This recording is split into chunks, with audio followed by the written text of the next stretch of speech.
On pense souvent que les super-héros sont neutres, juste des gens en collant qui tapent des méchants pour sauver le monde.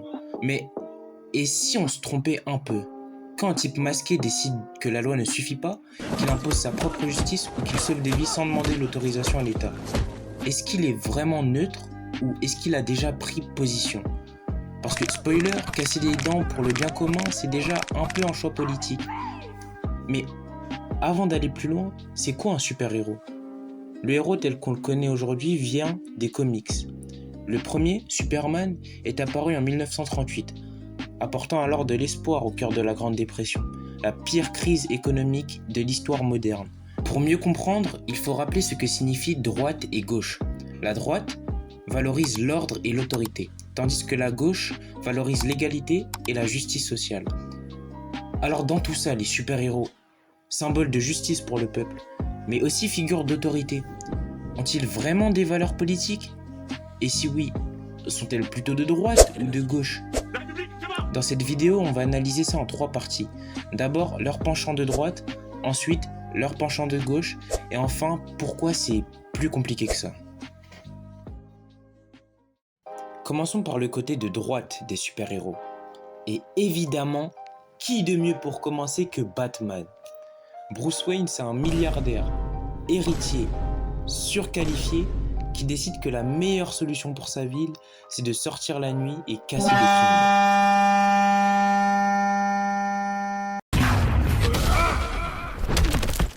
I got this! I got this!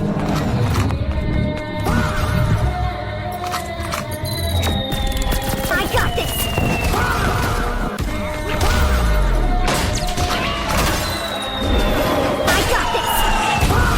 Il veut être un symbole d'espoir, mais aussi clairement un symbole d'autorité.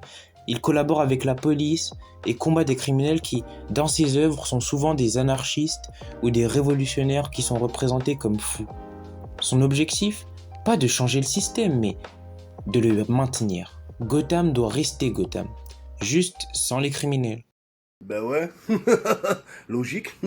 Batman est aussi obsédé par la sécurité. Tellement obsédé qu'il prévoit des plans pour neutraliser Superman, ses alliés et lui-même. La sécurité avant tout. Et ça, c'est un raisonnement très marqué à droite. Et au-delà de Batman, certains super-héros comme Punisher ou Captain America ont été récupérés par des groupes d'extrême droite dans notre monde réel. Mais attention, ce n'est pas représentatif des héros eux-mêmes qui auraient probablement combattu ces idéologies-là aujourd'hui. Passons maintenant au côté de gauche des super-héros. Les X-Men sont un groupe de mutants rejetés et persécutés pour leurs différences. Ils se battent pour être acceptés et pour une coexistence pacifique avec les humains. Ils incarnent la lutte pour l'égalité et la justice sociale. L'école des X-Men, fondée par Charles Xavier, aide les mutants à contrôler leur pouvoir et à vivre en société, tandis que Xavier tente régulièrement de négocier avec les humains normaux, à l'image des luttes pour les droits civiques dans les années 50 et 60. Un autre exemple est Spider-Man. Peter Parker, adolescent transformé par une araignée radioactive, décide de consacrer ses pouvoirs à aider les autres. Guidé par les mots de son oncle Ben, un grand pouvoir implique de grandes responsabilités. Dès le début, il incarne la solidarité, une valeur essentielle de gauche. Il se rapproche du peuple avec des surnoms comme l'araignée sympa du quartier ou votre fidèle serviteur Spider-Man, et même la phrase « tout le monde peut porter le masque » montre un idéal d'inclusion. Même quand certains films montrent les super-héros intervenir à l'échelle internationale comme Superman, Avengers l'ère d'Ultron ou Iron Man 1, on retrouve cette idée de protéger la vie, défendre la justice et réduire les conflits. Ces actions font écho aux valeurs de gauche, centrées sur l'égalité, la solidarité et le bien commun. Pour finir, malgré tout ce qu'on a vu dans la vidéo, les super-héros n'ont pas réellement d'orientation politique fixe.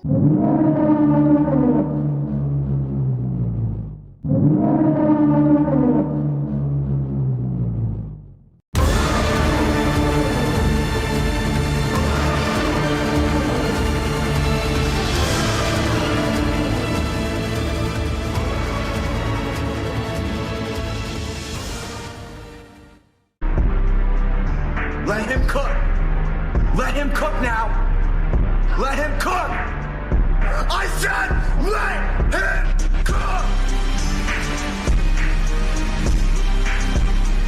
En réalité, ils sont surtout une réponse aux problèmes de leur époque et aux souffrances des populations qui ont besoin d'espoir. Dans les années 30, Superman incarne l'espoir face à la Grande Dépression. Dans les années 60, les X-Men apparaissent en plein combat pour les droits civiques aux États-Unis. Et aujourd'hui, certains récits parlent directement des conflits et des injustices actuelles. Si les super-héros étaient totalement de droite ou totalement de gauche, ils ne seraient plus des héros. Par exemple, Batman est obsédé par l'ordre et la sécurité avec des aspects conservateurs, mais Bruce Wayne est aussi un philanthrope qui aide les plus faibles avec sa fortune. À l'inverse, Spider-Man incarne la solidarité et l'altruisme, mais lorsqu'il porte le costume noir, il devient plus autoritaire et privilégie l'ordre. Et c'est justement ça qui fait des super-héros de vrais héros. Ils ne se laissent pas enfermer par une idéologie. Ils dépassent les clivages parce que leur objectif final reste toujours le même: protéger les autres et rester juste.